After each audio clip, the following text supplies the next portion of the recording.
Joining us now is someone we're so pleased is back this year as our NHL Draft Insider. He's the Director of Film Study for Elite Prospects, our dear friend over on the island before he heads to Montreal, Mr. Cam Robinson, back with Sekeres and Price. How you doing, fella? Yeah, I'm doing well, boys. How are you? Yeah, very well. You made us so much smarter on draft prospects last year, Cam. We had to have you on back. First things first, how is this 2022 crop of prospects? What kind of a player do you think the Canucks can get there at number 15? I'll start off by saying that I'm looking forward to moving on to the 23 class. How about that? It's been, I mean, and that's not to like really besmirch this whole group, but it was a hard group to really fall in love with too many players, you know, and that's usually not the case, but tough because a lot of them lost their draft -1 season 2 and you had to, you know, play that in and everything. But overall, you know, it's lacking the superstar at the top. It's lacking some elite depth through the first round. But there's going to be a star. There always is, one or two. You know, they might not go first or second. They might be in the 4th round or something like that. But there's going to be a star or two. And it just kind of makes it more fun for those scouting groups to really dig deep and see if they can mine some of those upside kids later too. Do you think at the top of the draft teams end up convincing themselves that they still want to stay with the pick and still want to make that pick rather than deal the pick? I mean, it seems to me that in these drafts where we all are pretty certain there's not like a surefire superstar, wouldn't you maybe try to trade that pick and get 2 first-rounders next year or something like that? But and yet it rarely happens. I feel like they convince themselves, oh no, he will be a superstar. We're gonna stay pat. Yeah, and especially for teams at the top, it's like, how often are you going to get a crack at the top, the thing, right? Right. So you're like, I got one, I'm going to hold on to it, and we're gonna hope that maybe on paper right now it doesn't look like they're going to be a star, but maybe they can turn into one too. So, really hard to sell it to the fan base, to sell it to the owner. You know, hey, you know what, we got first or second, we're going to kick it back and see if we can't get a couple good picks next year for it too. It's just, you know, bird in the hand sort of thing too. So I do think that they will talk themselves into circles a little bit with some of these players, and you know, maybe it'll work out for them or maybe it won't. We'll see. Cam, we all know that the Vancouver Canucks crying need, and they're not alone in this, it is the scarcest commodity out there, is that right-handed defenseman who can play in your top 4. The cruel irony is there looks like there are a couple of really good ones in this draft. I don't suspect they will be there at number 15. What's the crop of right-side defensemen look like here? Yeah, like you alluded to Simon Nemec. He's the top one on my board, and David Jurasek's right, you know, not too far behind him. Nemec is a little bit smaller, but you know, he's really, really mobile, really toolsy. Jurasek is same thing, but bigger. Not as good a skater, but still has tons and tons of upside. Yeah, both of them should be gone by 15. Crazy things happen. I could see maybe one getting there to 9 or 10. But I won't predict that one's going to be there at 15. And after that, it's a pretty steep decline to the next group. So you're looking at Ryan Chesley, who's more of a kind of a traditional defensive defenseman, has a little bit of offensive upside, played with Lane Hudson at the program this year and cleaned up a lot of his messes. There's a big kid, Sam Rinzel, coming out of high school hockey, who's this like kind of big project player. Didn't look as good when he moved up to the USHL, but still there's a long-term project in there that could be interesting. But yeah, it kind of falls off after that. So if we're looking at right shot defensemen beyond that first round pick, and you know, you cross your fingers and hope, as Blake always says, they're lottery tickets. Is there a defenseman period that makes sense at 15 for the Canucks? Yeah, there is. There's a couple of them. Whether or not the Canucks are going to bite. So you know, Pavel Mintyukov. I think that there's a reasonable chance that he's there at 15. I think Vancouver would probably be very happy to take him at 15 too. I think that there's a few teams out there that's hoping he's going to be kind of around in that 11 to 15, 16 range. Russian kid, projectable size, a little older for this crop. He's going to be a player. I think he's got, you know, second pair written all over him. You know, probably my favorite player, Denton Mateychuk, who I don't know if Vancouver will love, but both left shot guys, super, super mobile. I'm going to sit down with him and have an interview tomorrow. He is so exciting, but again, we'll see. Most are projecting him to go in the 20s. So we'll see if Vancouver's interested in jumping early. Mintyukov, should mention a Russian kid, but playing in Saginaw with the Ontario Hockey League, because we saw an example over the weekend, Cam, and you tell us, you guys may have more sources in Russia, but will Russian players and Russian draft picks be released there with everything that's going on? If you missed this story, a draft pick was trying to make his way over to North America was told, you still have military service and commitments to satisfy here in Russia, and they didn't let him leave. What do you think the impact of that will be on this Russian crop of defensemen or prospects? Yeah, the ones that are still in Russia, I've long suspected that they were going to slide on draft day before all this came out. Just the whole geopolitical sphere going on right now is that teams were going to be afraid of getting visas, not going to be afraid that some of their draft picks were going to end up in Siberia as a punishment for trying to come over to the NHL. So I think it's going to be really tough. I know there's some teams out there that are not interested in taking Russian players at all this draft. And we're talking maybe double digit teams that are thinking that way. Some of the top talent, Danila Yurov, Gleb Trikazov, these guys, they're first round talents, Miroshnichenko, first round talents that are probably going to be there on day 2. And then those next kind of tier and the tier below them, they're going to have a hard time even hearing their name called. I'm getting real late 80s, early 90s vibes off of this, where maybe a couple teams will be like, hey, in the 6th and 7th, let's take some swings on these guys, wait a few years, and we might have an impactful piece coming over if everything kind of breaks right. But yeah, it's going to be tough. They've got a lot going against them. So those kids like Mityukov that are already over here, huge leg up, right? Yeah. They got their visas. They're already secure. They're a safe bet. And for those who don't know, Yurov is the top-rated Russian. He's a winger who many would think is a top 10, top 15 prospect. But, yeah, as Cam notes, likely to slide here. I mean, they're prospects, guys. You're expecting to wait for them anyway. You would hope that the political side of things clears up in the next couple of years when that player's developed, past tense. I mean, I understand it may be bad PR to draft that Russian player, but in terms of player development and adding to your team, gosh, you'd hope that all this is in our rearview mirror by the time that player's ready to contribute at the National Hockey League level.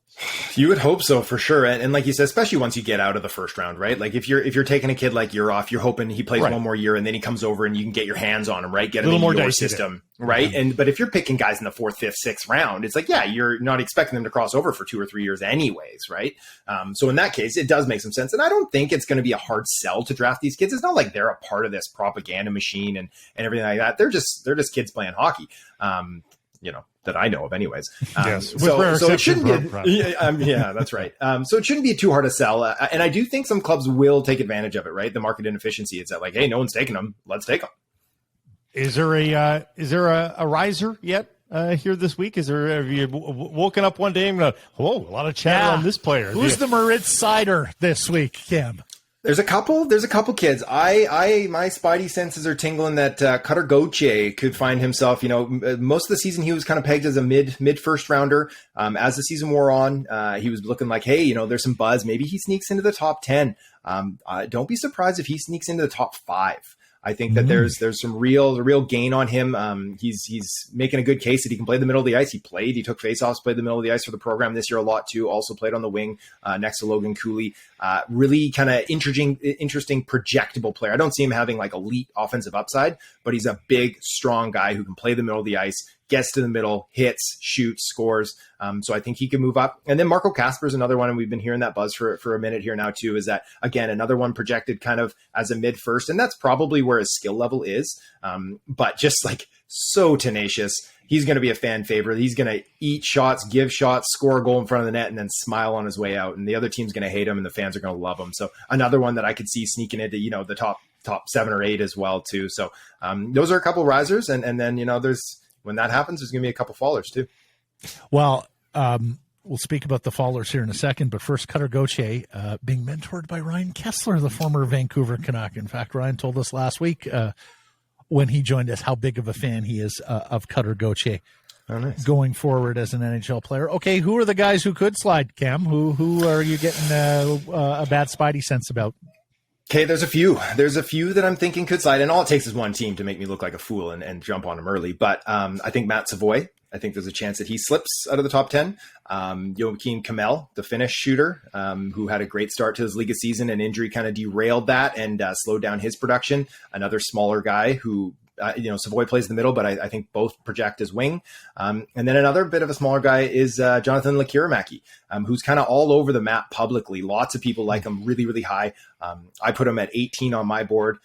Drew some ire from a couple of scouts, but they're working for teams that aren't picking in the early spot. They're saying I'm missing something here, but he's a younger player, so I could see him jumping. But those are three kind of these smaller shoot first wingers that don't often go that high if they can't get to the middle of the ice, and they're not dynamic speedsters and stuff like that. So I think teams will be more interested in grabbing a defenseman or one of the bigger bodied forwards. Is Savoy a victim? Is Savoy a case of, and maybe even Shane Wright to a different degree at the top?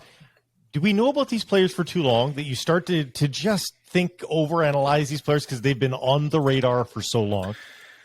It can hurt them because you can see them doing so well so early, and you want your prospects to be going on that linear pass upwards, right? Yes. And so when we're watching him for so long, it's like they already start at the top, and then it's hard to go too much higher over a few years. And so Savoy, he was good as a few games there as a 15-year-old in the WHL. Then he went to the USHL last year and did really, really well. And, not to say he didn't do well this year, but he played on, the most explosive offensive team in the WHL this year. All the offense ran through him. Like, it was tailored to go through him. And so he's not going to have that type of role in the NHL, I don't think. He doesn't have that level of skill. He doesn't have that level of speed to dominate like that. So he's going to have to kind of make his own offense. And I'm just not sure he's capable of doing that at an elite level. And so then at his size, what else is he really going to bring to the table for you?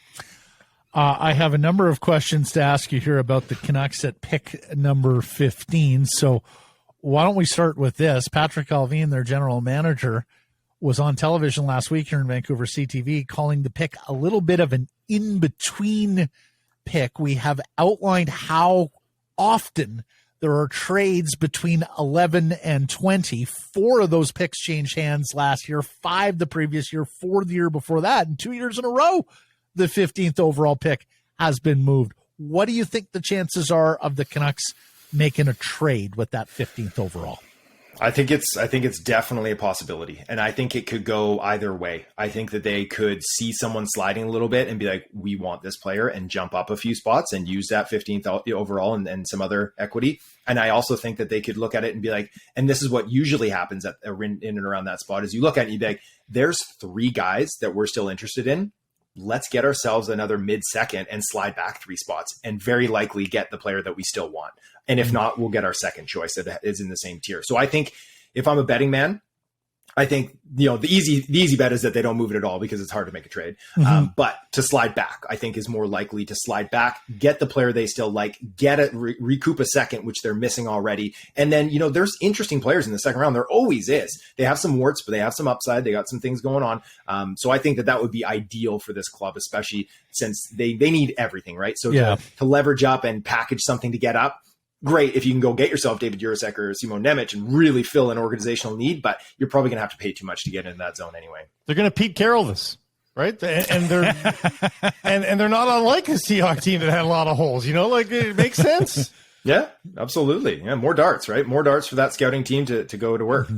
Especially if the draft isn't all that strong and you're looking at lottery tickets higher up the.